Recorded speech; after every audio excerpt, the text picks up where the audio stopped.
Refli Harun, Said Didu, Sunarko, dan juga Din Samsudin gimana? Sehat? Setelah penyerangan kemarin gimana? Mental aman mental? Udah dituruti kemauan kalian kan? Udah ditangkap beberapa orang kan? Jangan kalian bilang pemerintah tidak hadir. Jangan kalian katakan polisi tidak profesional. Kalau pemerintah tidak hadir, walaupun tidak diundang di acara kalian, tapi masih kasihan sama kalian, ditangkaplah itu 2 orang kan? Lumayan ditangkap 2 orang daripada nggak ada sama sekali. Makanya aku bilang sama kalian, itu kawan orang itu kan yang ditangkap 2, yang datang melakukan penyerangan kan banyak. Makanya aku sarankan sama kalian untuk beberapa hari ini jangan keluar rumah dulu. Bukannya apa? Kalian yang kupikirkan masuk angin. Itu yang kutakutkan, masuk angin itunya, bukan masalah yang lain-lain, ya kan? Itu. Jadi kalau bisa dikatakan ya, permainan sedang dimulai. Dan kalian tahu mereka akan sedang memainkan permainan ini dengan lihai. Cukup terbaca. Mari kita dengarkan keterangan dari Bapak Sunarko yang katanya, bukan katanya sih memang, ya beliau itu adalah mantan Danjen Kopassus. Ayo kita sama-sama.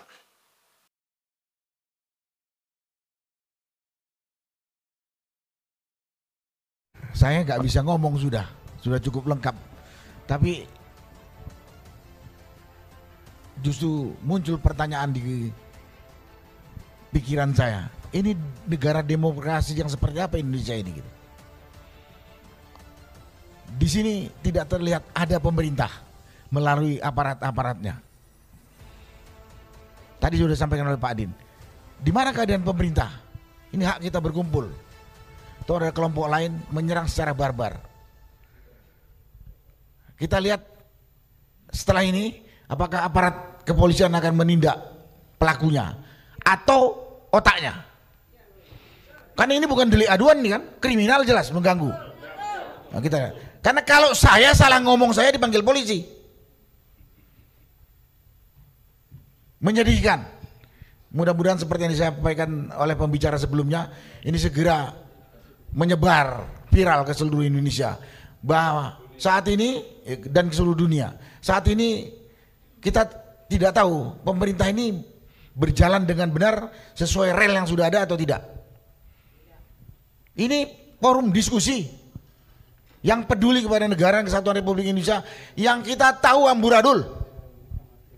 Tahu ada kelompok yang membuat lebih amburadul kondisi bangsa ini. Saya hanya menunggu apakah pemerintah melalui aparat terkait dalam hal ini kepolisian akan bertindak tidak dengan kejadian brutal atau biadab tadi.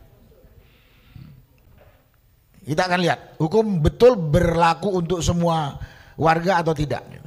Itulah yang bisa saya sampaikan pada kesempatan ini. Ya, karena udah aneh menurut saya. Polisi ada di sana, satpam pemilik hotel ini juga ada di sana.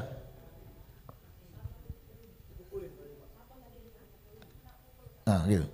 Jadi ya, satpam dipukuli itu risiko dia harus ngelawan. Ada preman masuk sini.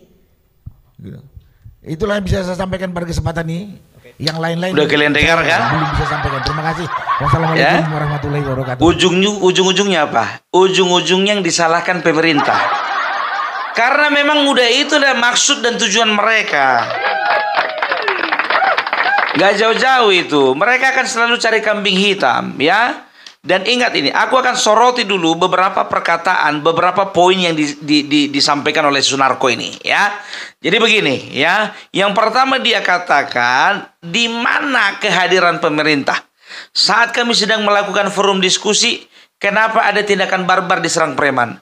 Memangnya kalian ada pemberitahuan? Sudah di cross check dan juga sudah diklarifikasi oleh Kapolsek Kemang, ya, itu Mampang, ya, Kapolsek Mampang, bahwasanya kalian tidak ada memberikan pemberitahuan kepada polisi. Kan begitu. Kalian berdalih bahwasanya untuk apa kami minta izin? Karena yang kami lakukan bukan unjuk rasa di luar, tapi di dalam.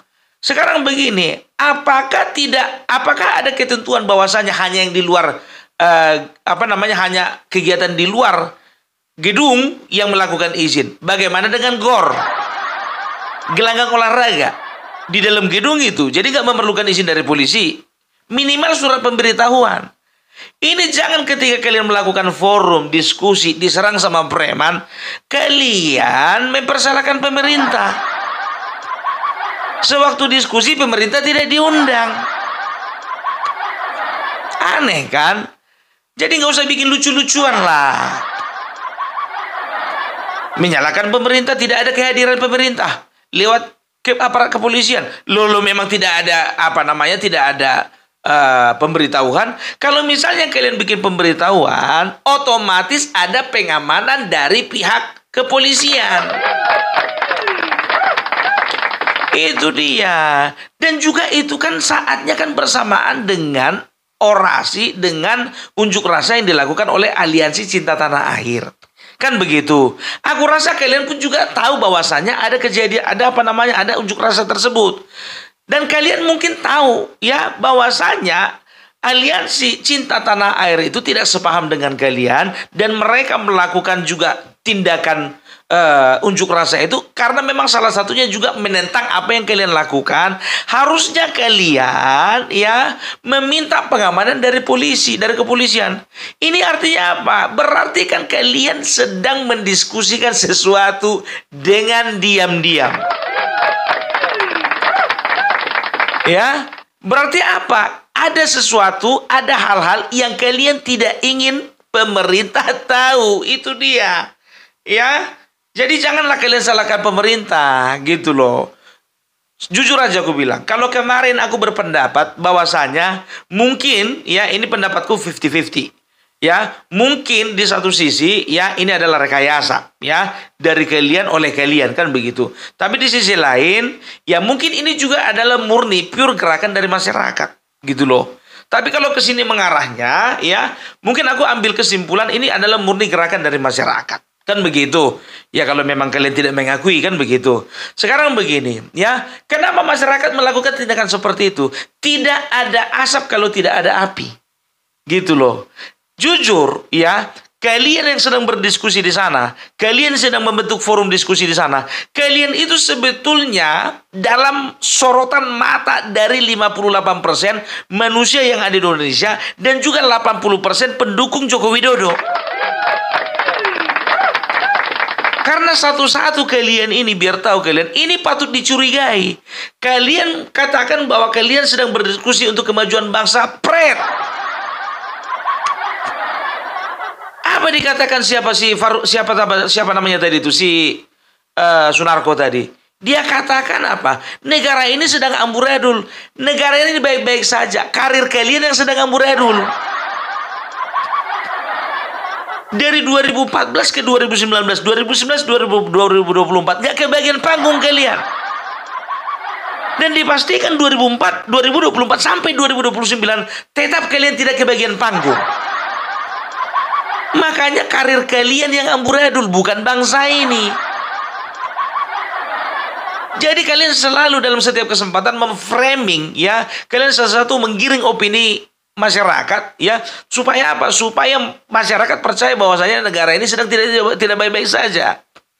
Ya, ini biar aku bilang sama kalian dulu ya. Aku akan sebutkan satu persatu dengan kasusnya. Yang pertama Refli Harun, ya aku tahu ya. Dia ini ada unsur sakit hati karena apa? 2 kali jadi komisaris, 2 kali dipecat. Ya, maka dia mencari orang-orang yang seirama dengan dia untuk apa? Untuk membalaskan dendamnya. Refli, kalau kau nggak punya kualitas, kalau kau nggak mempunyai tidak membawa keuntungan dan kinerjamu jelek, nggak akan mungkin kau dipertahankan dalam satu badan usaha. Itu aja, iya kan? 2 kali dipecat, Wak. Anies Baswedan cuma sekali, kau 2 kali. Setelah itu siapa? Ya, setelah itu ada Sunarko ini, orang yang tadi ini. Tahu kalian? Ya, dia itu adalah mantan Danjen Kopassus. Tapi walaupun dia mantan Danjen Kopassus, udah beberapa kali dia punya kasus. Yang pertama kasus kepemilikan senjata api. Ilegal. Ya. Jadi itu dia pemilikan senjata api legal ya. Jadi ingat ya, jadi kalau misalnya Anda itu seorang ya, aku nggak tahu kasusnya itu ketika dia masih menjabat atau enggak lagi. Tapi kalau misalnya kalau kau masih menjabat sebagai seorang jenderal ya, kau masih punya hak untuk berurusan dengan senjata api. Tapi begitu kau pensiun ya, dilarang kau main-main pistol. Ini ilegal pula. Baru yang kedua tahun 2019 Sunarko ya bersama beberapa kawannya melakukan gerakan makar. Terhadap siapa? Terhadap pemerintahan Joko Widodo. Iya, bersama dengan Lius Sungkarisma, Kiflan Zain, Egy Sujana, dan juga ada beberapa tokoh lainnya. Ya, itu dia. Jadi bisa dikatakan ya, kau itu juga salah satu sosok yang harus dicurigai. Makanya kau sendiri mengaku kan bahwasanya apa? Ya, kalau saya salah ngomong nanti saya dipanggil polisi. Terjebak kau dengan ucapanmu. Karena seorang yang pernah melakukan tindakan makar nggak akan bisa dipercayai lagi. Ya, kalau nggak salah masuk juga kawan ini, Pak. Tapi kawannya Kiflan Zain masih di dalam kayaknya. Aduh, ini nggak tahu ya, kalau misalnya aku salah cross check ya. Setelah itu ada siapa? Ada Said Didu. Tahu kalian siapa Said Didu? Said Didu tahun 2014 diangkat menjadi sekretaris Kementerian BUMN, 2015 dipecat. Setahun. Yang memecat waktu itu Menteri BUMN Rini Sumarno. Ya, oleh karena dasar itu mungkin dia sakit hati sama-sama si Rafli Harun. Yang ngumpul di situ mantan-mantan pecatan. Udah cocok. Ya, setelah itu apa? Siapa lagi? Di dalamnya itu ada Fahrul Rozi. Fahrul Rozi itu siapa? Kalau tidak salah, Fahrul Rozi itu adalah orang ya, pemimpin anggota, kalau tidak salah pemimpin, bukan anggota, pemimpin sebuah organisasi massa yang didirikan oleh Kiflan Zain. Pada saat bakar. Makanya dia orang dekat Kiflan Zain. Pelaku makar. Jadi manusia ini pun juga dalam apa? Ini juga dalam radar ini, biar tahu kalian. Ya. Jadi orang-orang yang bergerak dalam makar ya, itu semua yang rekodnya ada ya. Jadi makanya ketika kalian dikatakan diskusi kebangsaan, mana percaya? Ya, nggak ada yang percaya itu, ya kan? Setelah itu ada siapa lagi? Ada Husnul Maria. Siapa ini? Ini adalah pembenci Jokowi garis keras yang tetap setia membenci Jokowi sampai sekarang. Dia sering dalam beberapa statementnya dan juga beberapa kali diundang di TV selalu aja menjelek-jelekan Jokowi. Konsisten kawan ini, konsisten. Gitu. Jadi mau dipercaya lagi manusia kayak gini? Setelah itu ada siapa? Din Samsudin ya. Walaupun beliau itu adalah mantan ketua dari sebuah organisasi keagamaan terbesar di Indonesia ini, tapi kawan ini pernah memimpin massa untuk melakukan demo. Pak, kalau udah tua, apalagi seorang pemuka agama, biasanya itu jamaahnya diarahkan untuk rajin sholat, rajin bayar zakat, rajin puasa. Bukan turun ke demo. Kenapa Pak? Enggak ada harapan lagi jadi Menteri Agama ya? Kenapa? Jadi itulah dia. Itu isi orang-orang yang ada di dalam di dalam forum itu. Jadi apa lagi yang mau kita percaya dari orang-orang model seperti ini? Kalian lihat aja rekan jejak orang ini, nggak ada yang bagus-bagusnya. Makanya sekarang jadi pertanyaan, apa motivasi mereka melakukan diskusi kebangsaan itu? Nggak perlu kalian bahas-bahas kemajuan bangsa ini. Sudah ada yang memikirkan. Prabowo Subianto dan juga Gibran Raka Buming Raka tidak kekurangan orang untuk memikirkan nasib bangsa ini 5 tahun ke depan.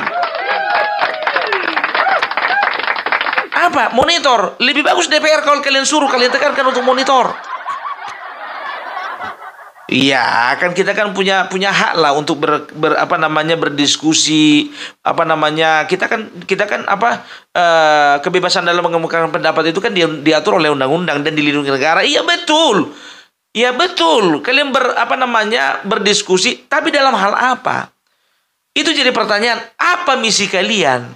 Sementara pemerintahan Joko Widodo sekarang tanggal 30, 20 hari lagi Joko Widodo tidak lagi menjabat menjadi presiden, dan Joko Widodo akan digantikan oleh Bapak Prabowo Subianto. Kan begitu. Ini aku mulai tanda tanya sama kalian ya. Kalau memang tinggal 20 hari lagi, apa tendensinya? Apa kepentingan kalian? Aku curiga dengan orang ini. Selama ini yang mereka serang Joko Widodo dan keluarganya, yang mereka serang adalah Joko Widodo dengan orang-orangnya. Padahal sasaran tembak mereka adalah Bapak Prabowo. Ya, hati-hati. Bapak Prabowo rapatkan barisan, Pak. Ya, hati-hati dengan orang-orang seperti ini. Tujuan mereka itu, ya, itu mungkin itu adalah pengalihan saja Joko Widodo dan juga keluarganya. Sasaran utama adalah Bapak Prabowo.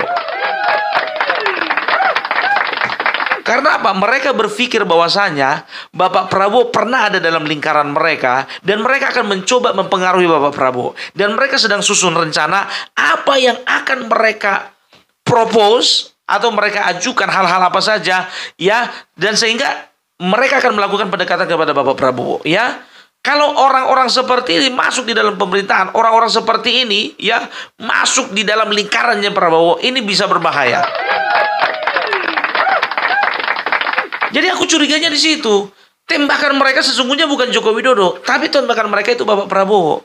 Kalau Joko Widodo sebentar laginya itu dia. Atau mereka mencurigai bahwasanya Joko Widodo setelah pensiun nanti, ya setelah tidak menjabat lagi jadi presiden, Joko Widodo tetap ada di dalam pemerintahan sebagai apa? Sebagai mungkin Dewan Pertimbangan Presiden.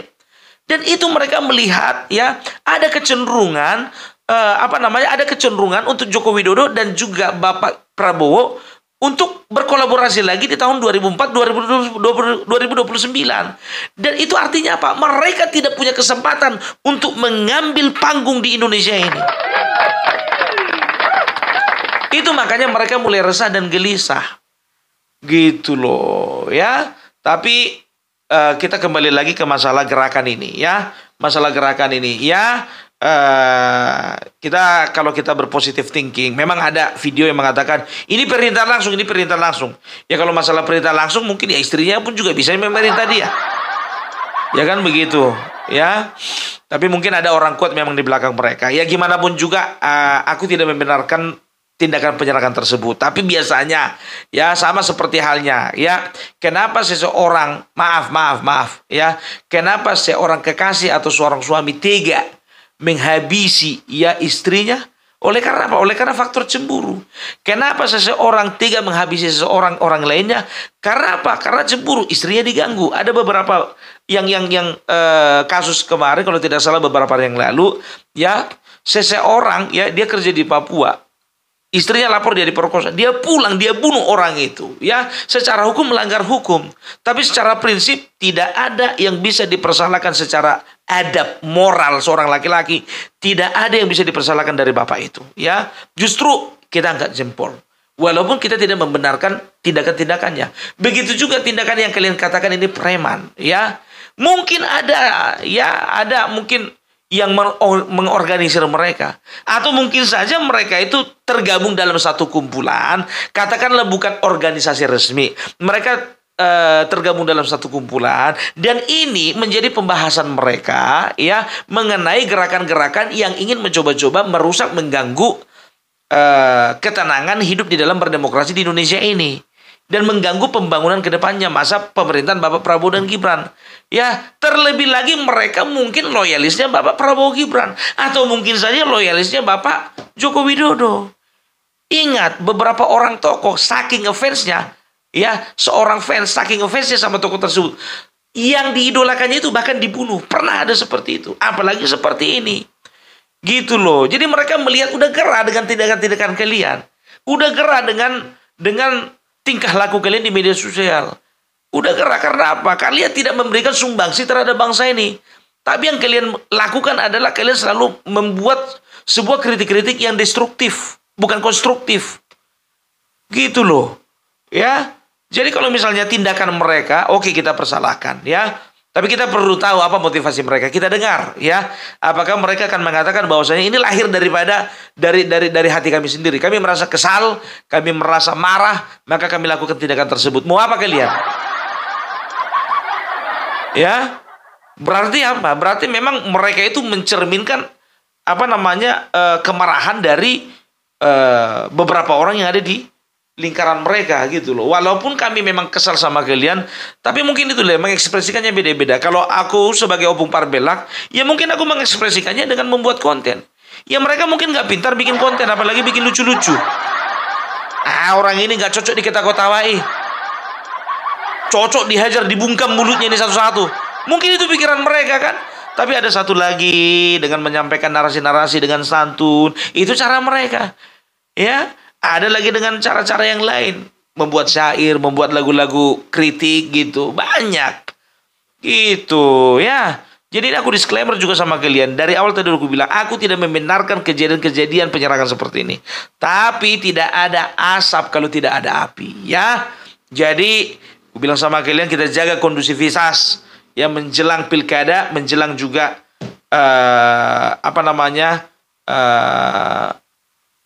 pelantikan, ya, menjelang pelantikan Bapak Prabowo dan juga Gibran, ya. Jadi kita akan lihat bagaimana Prabowo Gibran akan semakin kuat memimpin bangsa ini. Dan kita doakan jangan ada manusia-manusia kayak itu tadi itu yang kusebutkan satu persatu boleh ada dalam lingkarannya Bapak Prabowo. Bisa rusak. Itu opiniku, ya, itu opiniku, ya. Karena aku beranggapan bahwa mereka ya selama mereka itu berselancar di dalam dunia politik, nggak ada yang positif ku tengok. Yang negatif aja kerjaan mereka, menghasut, memfitnah, mengadu domba, mencaci maki. Oke lah dulu ya kalau kayak gitu ya. Salam Parbelak, salam NKRI, NKRI harga mati.